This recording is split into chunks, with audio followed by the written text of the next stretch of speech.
Hello everyone, welcome to my channel.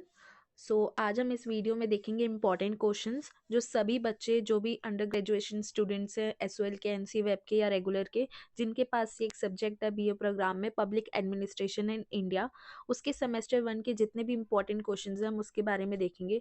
So guys, ये video थोड़ा late आ रही है। मैंने बोला था कि मैं कल आपको ये वीडियो प्रोवाइड करूँगी, तो कल मेरी थोड़ी तबीयत ख़राब हो गई थी जिस वजह से मैं बिल्कुल भी प्रिपेयर नहीं कर पाई।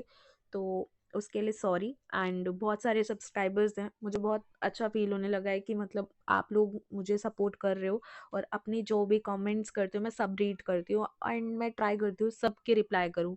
हम ज़्यादा टाइम नहीं लेते, स्टार्ट करते हैं, ठीक है। इसमें हम देखेंगे आपकी जितने भी यूनिट्स हैं, ये 6 यूनिट्स हैं, ठीक है। इस 6 यूनिट्स को मैंने प्रॉपरली कवर किया है और बहुत सारे क्वेश्चंस ना प्रिपेयर हो सकते हैं और हर यूनिट के हर पार्ट से ना इतने इतने क्वेश्चंस पूछे गए हैं। तो थोड़ा सा मैंने सिर्फ इम्पॉर्टेंट क्वेश्चंस को भी मार्क किया और कुछ तो मोस्ट रिपीटेड क्वेश्चंस हैं, वो तो आना ना मतलब लाइक ऐसा हो गया कि वो आएंगे ही आएंगे, तो उनको तो बिल्कुल स्किप नहीं करना, ठीक है। तो मैं स्टार्ट करती हूँ क्वेश्चन नंबर 1 से। आपकी तरफ आपको भी दिख रहा होगा क्वेश्चन नंबर 1। अरे मैं ये क्या बोल रही हूँ, अरे ये तो आपको दिखेगा ही ना, sorry sorry. Question number 1, administrative reforms are the lifeline of public administration, discuss. प्रशासनिक सुधार लोक प्रशासन की जीवन रेखा है, विवेचन कीजिए। ये ना एडमिनिस्ट्रेशन के रिफॉर्म्स इन इंडिया से ना एक क्वेश्चन काफ़ी बार पूछा गया है। रेगुलर के स्टूडेंट्स के जो क्वेश्चन पेपर थे मैंने देखा बहुत बार पूछा हुआ गया है, तो इसको स्किप मत करना, ठीक है। ये इंपॉर्टेंट क्वेश्चंस है और जिस पे रिपीटेड क्वेश्चन लिखा है वो तो बिल्कुल मत करना। और अगर आप करके गए ना तो बिल्कुल बिल्कुल बिल्कुल बता रही हूँ, ये आप अपने आप रिस्पॉन्सिबल हो गए। बिल्कुल स्किप मत करना, मैं बार बार आपको यही बोलती हूँ, ठीक है। और मेरी वीडियो के क्वेश्चन बिल्कुल पूछे जाते हैं और ये आप देख भी सकते हो। क्वेश्चन नंबर 2 देखते हैं। Right an essay on importance of ethics in administration. प्रशासन में नैतिकता के महत्व पर एक निबंध लिखिए। या इसको ऐसे भी पूछा गया, examine the idea of ethics in administration, discuss the principle of ethics desirable in administration, ठीक है। तो ये रिपीटेड क्वेश्चन है और मुझे लगता है ये क्वेश्चन आएगा।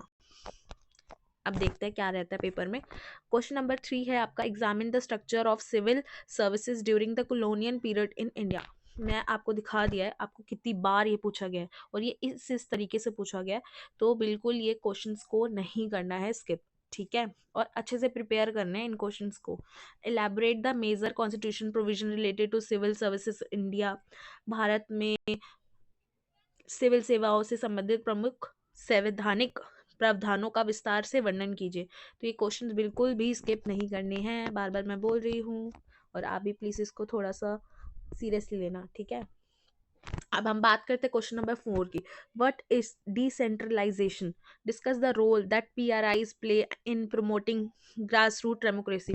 ये देखना कितनी बार पूछा गया है, लिटरली मैंने ना कोई पेपर ही नहीं पूछा, मतलब सॉरी देखा कि इनके इस क्वेश्चन के बिना कितनी तरीके से ये क्वेश्चन पूछा गया, बट है वो एक ही चीज, बट इतनी बार उन्होंने घुमा घुमा के पूछा ना। अरे सीधा भी पूछ लेते, सीधा भी तो पूछो ना यार कोई क्वेश्चन, इन्होंने बहुत बार घुमाया है।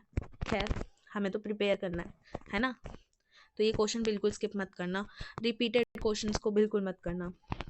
ये तो बहुत यार, ये बजट बजट बजट, अरे भाई इतना बजट मैंने देखा ना, इतने क्वेश्चंस पूछे गए हैं इससे तो शॉर्ट नोट में भी पूछे जाते हैं इसके पार्ट्स, इसके टाइप्स के बारे में। आपका जीरो बेस्ड बजट है या जो भी है और भी, वो भी पूछे गए। अभी मैं जब दिखाऊंगी आपको शॉर्ट्स में, ठीक है। Discuss the various types of budget and briefly examine the major strategies of budgetary process in India. Budget के विभिन्न प्रकारों का वर्णन कीजिए तथा भारत में बजटीय प्रक्रिया के प्रमुख चरणों का संक्षेप में परीक्षण कीजिए, ठीक है। देखो, एक क्वेश्चन आप प्रिपेयर कर लो, ठीक है, उसके टाइप्स भी प्रिपेयर कर लो, उसके रोल्स भी प्रिपेयर कर लो। इसमें फाइनेंस मिनिस्ट्री ने मतलब उन्होंने क्या रोल प्ले किया है। Examine the role of different actors in the process of budgeting in India. Bharat में बजट बनाने की प्रक्रिया में विभिन्न अभिनेताओं की क्या भूमिका है, या जो वित्त मंत्रालय की क्या भूमिका है। ऐसे से क्वेश्चन पूछे गए कि आप ऐसे लिखो या टाइप्स बताओ, क्या क्या स्ट्रैटेजीज फॉलो की हैं प्रोसेस में। तो ये इंपॉर्टेंट क्वेश्चन है, बहुत इंपॉर्टेंट क्वेश्चन है, ठीक है। ये कुछ इंपॉर्टेंट अदर भी क्वेश्चंस हैं जिनको मैंने लिया है, जो एक एक दो दो बार कुछ कुछ पेपर्स में पूछा गया, एनसीवेब के स्टूडेंट्स के लिए भी है ये, ठीक है, उनके कुछ पेपर्स में भी ऐसे पूछे गए हैं, ठीक है। तो मेरी थोड़ी सी खांसी वासी जो भी है ना, तो उसको थोड़ा सा स्किप कर देना, ठीक है। आज क्रिटिकली अभी बोलते ही आ गई critically examine the right to education as an instrument of social welfare, सामाजिक कल्याण के साधन के रूप में शिक्षा का के अधिकार के आलोचनात्मक परीक्षण कीजिए, ठीक है। ये क्वेश्चंस बिल्कुल आने वाले हैं, right to education, right to information, ऐसे बहुत सारे क्वेश्चंस हैं और भी आगे मैं डिस्कस करूंगी, इनको स्किप मत करना। ये जितने भी क्वेश्चन है ना, बस इतने कर लो यार प्रिपेयर। अगर आपको एटलीस्ट, आप ये सोचते हो ना आप कि मैं एटलीस्ट पास हो जाऊँ, तो पास नहीं, उससे ज़्यादा अच्छे नंबर आप ले लोगे, बिल्कुल 100%। क्वेश्चन नंबर 7 देखते हैं, ठीक है। ग्रामीण भारत में बेरोजगारी को दूर करने में मनरेगा ने मुख्य भूमिका निभाई है, व्याख्या कीजिए, ठीक है। इसके बारे में आपको पूरा ऊपर लिखना है। अब critically evaluate the implementation of the Right to Food Security Act with reference to the challenges it encounter, ठीक है। तो ये 8th क्वेश्चन था। हम 9th क्वेश्चन देखते हैं। राइट टू इन्फॉर्मेशन अभी बोला था मैंने, बताओ। Is an effective mechanism for redressal of public grievance, analyse, सूचना का अधिकार लोक शिकायत निवारण का एक प्रभावी साधन है, विश्लेषण कीजिए। या सूचना का अधिकार पारदर्शिता और जवाबदेही सुनिश्चित करने का एक प्रभावी साधन है, टिप्पणी कीजिए। या सूचना का अधिकार लोक शिकायत निवारण का एक प्रभावी साधन है, विश्लेषण कीजिए। देखो किस किस तरीके से एक ही चीज पूछी गई है। क्वेश्चन नंबर 9 को बिल्कुल स्किप नहीं करना। और ये ई गवर्नेंस, भाई साहब इतनी बार, मतलब ये तो मैंने 4 बार आपको दिखाया है ना, पता नहीं कितनी बार मैंने अलग अलग तरीके से, जैसे अभी मैंने लिखा ना, ये what do you understand by e governance, ठीक है, इतना पूछता है। उसके बाद नेक्स्ट क्वेश्चन एक ऐसा भी बना हुआ है, write an essay on digital India, देखो ये मैंने लिखा ही है। और ये देखो briefly with reference to digital India mission, ये मतलब आधे आधे क्वेश्चंस में ही पूछा गया है, बट मैंने इनको कुछ को मिक्स कर दिया है, ठीक है। जैसे briefly examine the concept of e governance and discuss its major initiatives in India, e governance की अवधारणा का संक्षेप में परीक्षण कीजिए और भारत में इसकी प्रमुख पहलुओं की चर्चा कीजिए, ठीक है। तो अलग अलग तरीके से क्वेश्चन जरूर पूछे गए, बट क्वेश्चन और वो कॉन्सेप्ट बिल्कुल सेम है।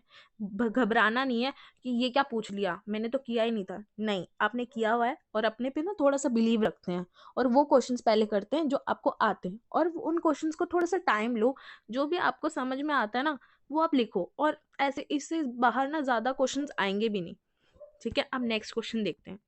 11th question, how does gender discrimination impact the nature of administration and women empowerment, ठीक है। ये भी कुछ इंपॉर्टेंट क्वेश्चन है, इनको भी स्किप मत करना, इनको भी पढ़ना। What is urban governance? Evaluate the various parameters of good governance in the urban areas, ठीक है। शहरी शासन क्या है? नगरीय क्षेत्रों में सुशासन के विभिन्न मापदंडों का मूल्यांकन कीजिए। क्वेश्चन नंबर 13 देखते हैं। Explain the role and function of the PMO and cabinet secretariat in the policy making process in India, ठीक है। भारत में नीति निर्माण प्रक्रिया में पीएमओ और कैबिनेट सचिवालय की भूमिका और कार्यों का संक्षेप में समझाइए।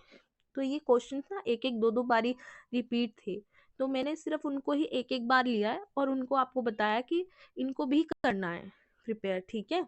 क्वेश्चन नंबर 14 देखते हैं। Do you agree that the local governance in rural India has ensured increasing people participation in the political system, elaborate, क्या आप इस बात से सहमत हैं कि ग्रामीण भारत में स्थानीय शासन ने राजनीतिक व्यवस्था में लोगों की बढ़ती भागीदारी सुनिश्चित की है? अपने उत्तर का कारण भी बताएं, ठीक है।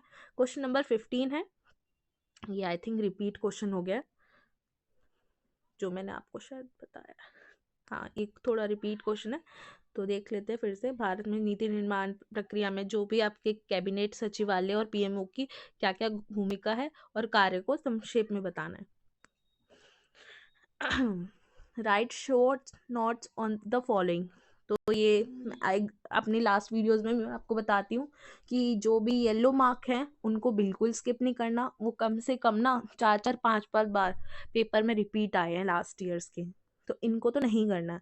देखो मैंने जीरो बेस्ड बजट आपको बताया था ना, ये परफॉर्मेंस बजट, ये दो भी इम्पॉर्टेंट है, ठीक है, काफ़ी बार पूछे गए हैं। और जो मैंने येलो मार्क नहीं करे हैं उसको भी करके जाना है, वो भी पूछ सकते हैं। ठीक है, method of training of public personal, national health mission, digital India mission, right to information. देखो ये राइट टू इन्फॉर्मेशन एक लॉन्ग क्वेश्चन में भी पूछा गया, शॉर्ट में भी आ सकता है।